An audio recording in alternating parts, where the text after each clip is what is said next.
काका तुम्ही दुसऱ्या शेतकऱ्यांना काय सांगता म्हणजे तुमच्या व्हरायटीबद्दल तुम्ही लावल्याबद्दल? ऑलरेडी मी सांगितलेलं आहे आणि माझ्यामुळे जवळजवळ 200 पाकिट दुसरे खरेदी झाले दुसऱ्या लोकांचे. किती 200 पॉकेट लोकांनी घेतले? कारण तुमचे क्षेत्र प्लॉट बघायला 50 जवळजवळ लोक आलते. रिप्लेसचा प्लॉट बघा, रिप्लेसचा प्लॉट बघा, रिप्लेसमेंट मध्ये चांगला आहे सरासरी. म्हणजे रिप्लेसमेंट मध्ये चांगलं आहे म्हणूनच मी यावर्षी आहेच. हां रिप्लेसमेंट चांगलं. बरं. मग तुम्ही दुसऱ्या शेतकऱ्यांना म्हणजे सांगता की बाबा राघव चांगला आहे, धनलक्ष्मी सीड प्रायव्हेट लिमिटेड कंपनीचं राघव. प्लॉट बघायला आले त्यानंतर मी त्यांना पाकिट दावलं. हां पाकिट दावलं रिकामं पाकिट माझ्याकडे ही व्हरायटी. त्यांनी फोटो काढून नेले. नंतर पुन्हा त्यांनी फोन केले की बियाणं आलं का मार्केटमध्ये. काल परवाच मी त्यांना सांगितलं मार्केटमध्ये बियाणं. त्यांनी 200 पाकिट जवळ सगळ्या नातेवाईक मित्रमंडळी असे मिळून 200 पाकिट खरेदी केली त्यांनी. बरं.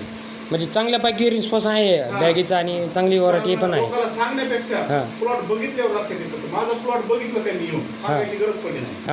माझा प्लॉट येऊन शेतात बघितलं. रोगावर कसं आहे म्हणजे रोटच जमीन आहे. बरं रोगाव कसं आहे म्हणजे रोगाचा प्रभाव कसा होतो त्याचा? मला दुसऱ्या व्हरायटीला 5 किंवा 6 फवारण्या करावं लागतात. 3 फवारण्यात आल्या.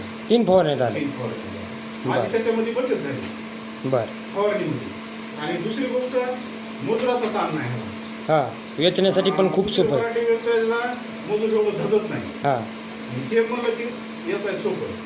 बरं ठीक आहे. धन्यवाद राम. शेतीसाठी सोपं आहे. बरं ठीक.